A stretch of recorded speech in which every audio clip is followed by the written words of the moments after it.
Hi Okay, everyone, I'm Kim Cash, and today I'm interviewing Mary Rose. She has a new book that she has out, and she has ideas for new books. And we're going to just talk about how she got published and her book and her story. Mary, do you want to raise up your book and just tell us a little I, bit about it? I do. Yes. Can you see it? Yes. Okay. Yes.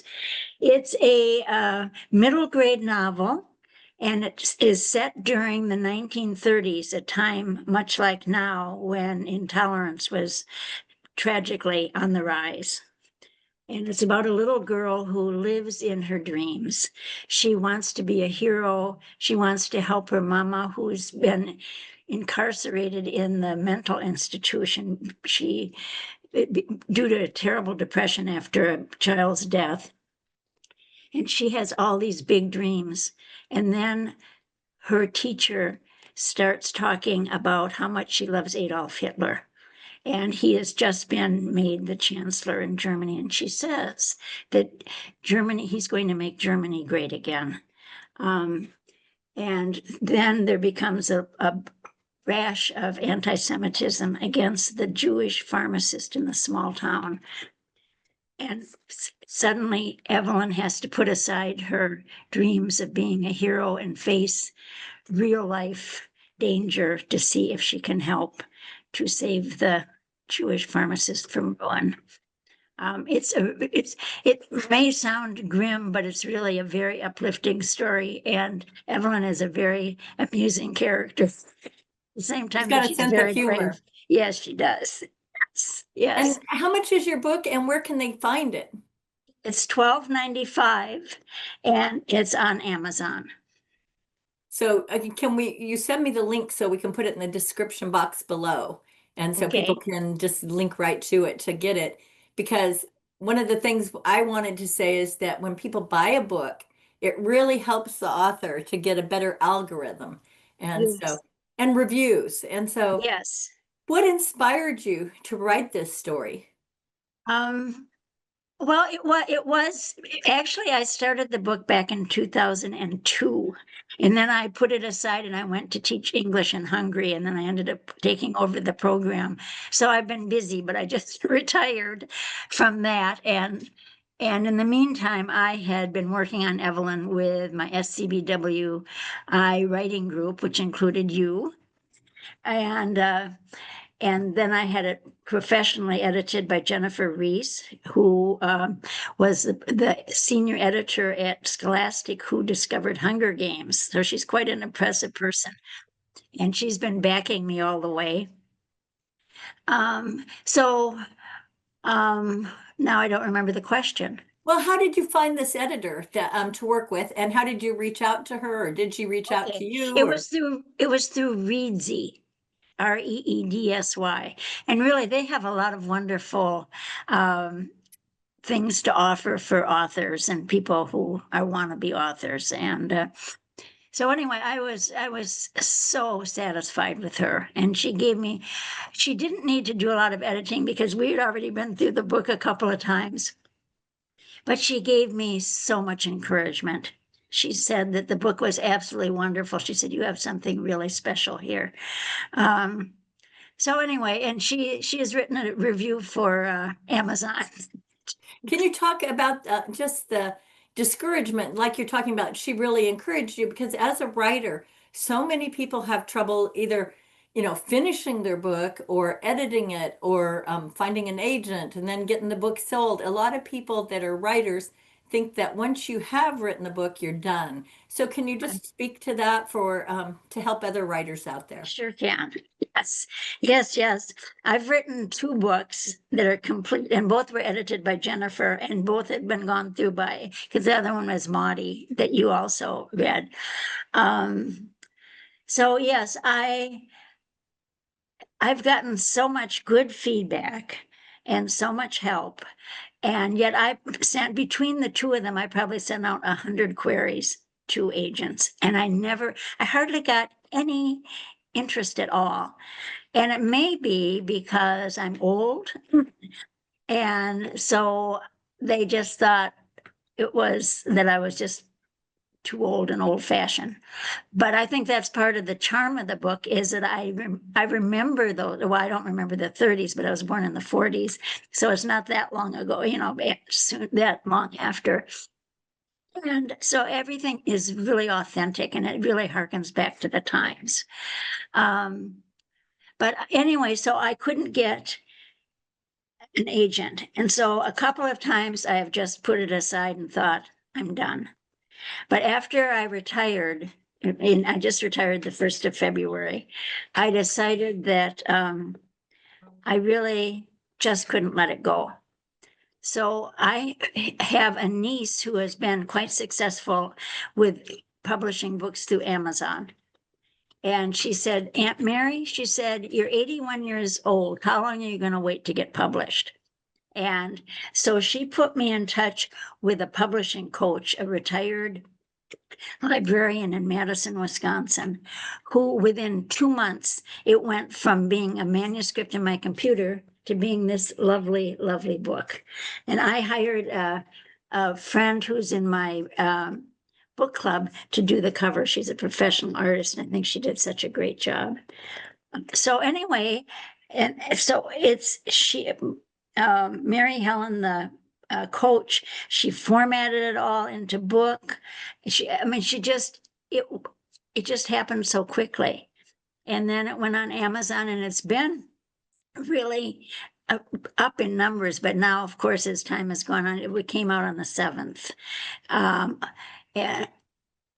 of October. And so that's just about a month now. And so now people are looking at other things now. So now the job comes of Promoting. Yes, of promoting the book. Yes. But I have been very happy. I mean, I've been very happy with how it's come about and just realizing that, yes, you can get a book in print. And my goal is not the money. My goal is to get people to read the book because I think the message is absolutely wonderful and that we can all do things, no matter how grim the things look, we can all do things in our own way to help.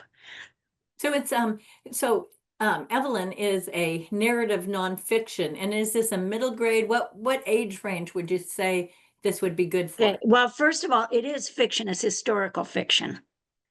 But all the details of the time that's all real. So it's middle grade, 8 through 11 probably. But I'm also finding that not only do adults like it, but the special people that like it are people that are older.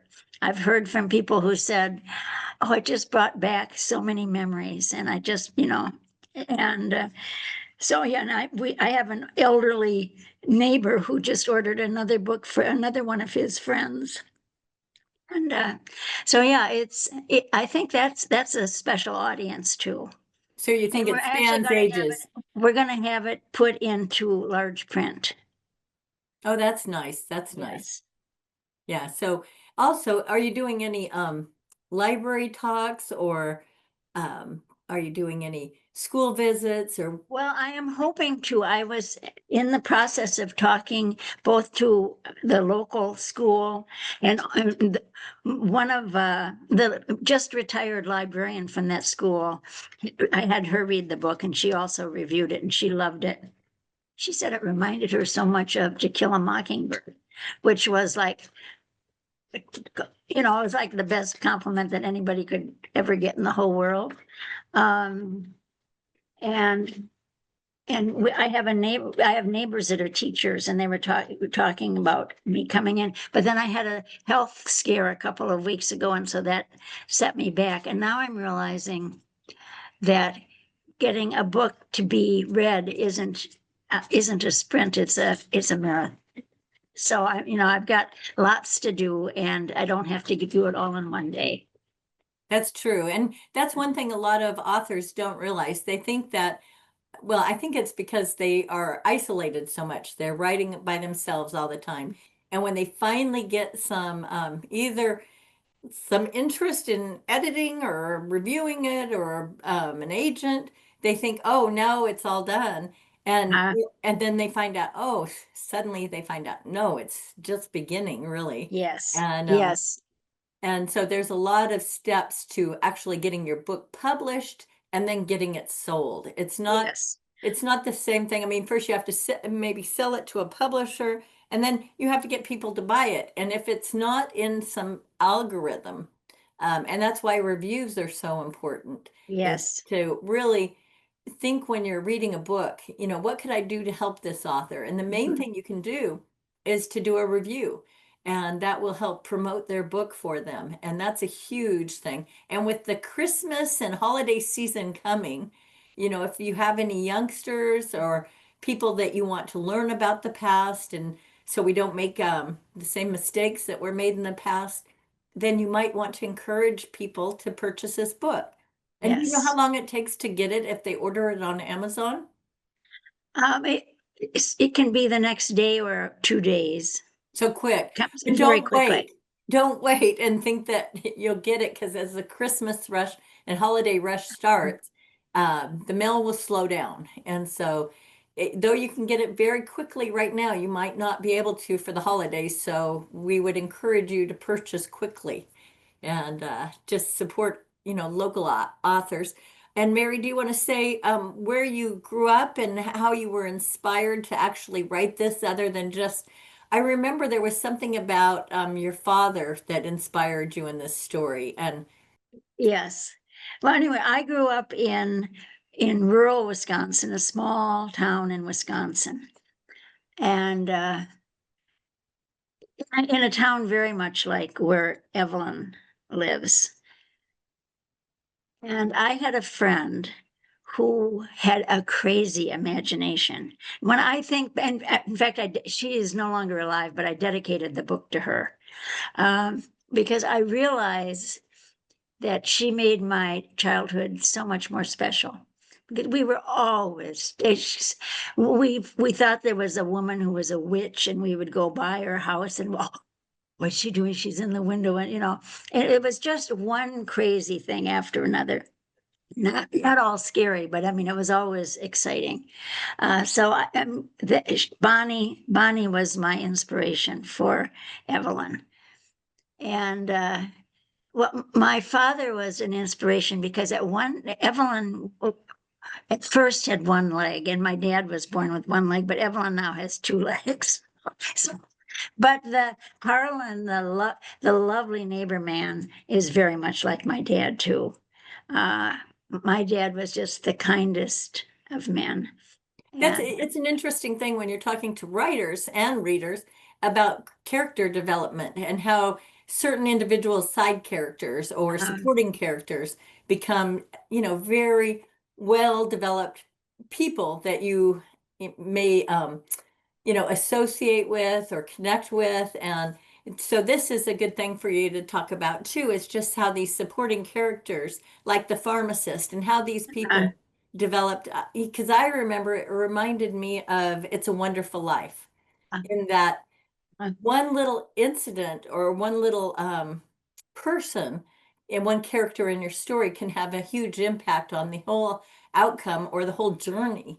And so I think that it reminded me a lot of It's a Wonderful Life. So actually, another both reason, both of my books that I wrote really are greatly inspired by It's a Wonderful Life.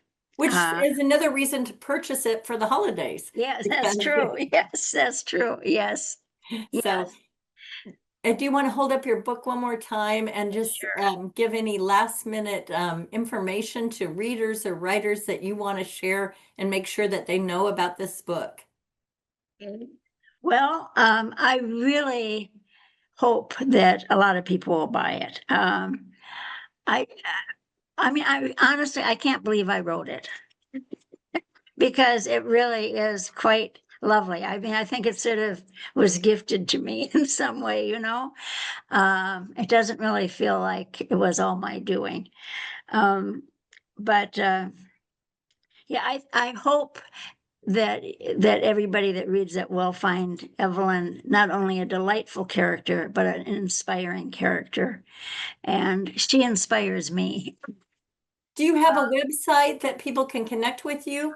I don't yet. I was planning on doing that, and then I had this health issue, and so my husband Max is going to set it up for me. So yes, so So by I the don't know. time they read it, then maybe they could connect with you on some social media Yes, yeah, platform and let you y- know what they thought of it individually. yes, that would be great. Anyway, I would be delighted to hear from anybody. And I mean, should I give my email address? You can give it to me and I can put it in Okay, the description box below. okay, But sounds good. I think Yeah, that we just want to say thank you to Mary for coming and for sharing her book, her story, and her path to publication, because a lot of writers out there are struggling to get their story out. And it's inspirational to learn that you don't have to go in one direction. There are multiple paths to publication. And, if you're having trouble finding an agent or an editor or a publisher, there are different paths. And if you connect maybe with a group, like a critique group, or if you connect with some kind of meetup group that is working on their book, that might be helpful. And I think, absolutely, yeah. absolutely. Yes. I set the book aside several times thinking it's never going to see the light of day. Um, and yeah, I'm just so grateful. Just Hold so it up one grateful. more time so everyone sees it, Okay. because it's a beautiful cover, it's a beautiful book, and it's a piece of art in itself just to get the cover. So Oh, we yeah. Oh, you just might. Okay, there again. Okay. We want to encourage everyone to get out and buy it for the holidays. And you can buy it for yourself or buy it for someone else. Or both. Yeah, or both. Yeah. I just want to say thank you for joining, Mary. And until your next book comes out, do you have another book that's planning to come out soon? Yes, yes. It's Maudie Back Home, it's a young adult novel, and it takes place during World War I. And it's about a young woman whose beloved boyfriend signs up to fight in World War I before he has to go. He's very excited, and she doesn't know what she's going to do with her life, and she discovers women's suffrage and also the peace movement, which then causes problems with her boyfriend. So anyway, she has to make some choices. And So peace is anyway, always important. yes, It's an important thing. So yes, so until next time, Mary, and your next book, we'll have to do another interview when you get that one out. But I just want to say thank you for joining us. And until next time, thanks for watching. Bye. bye-bye.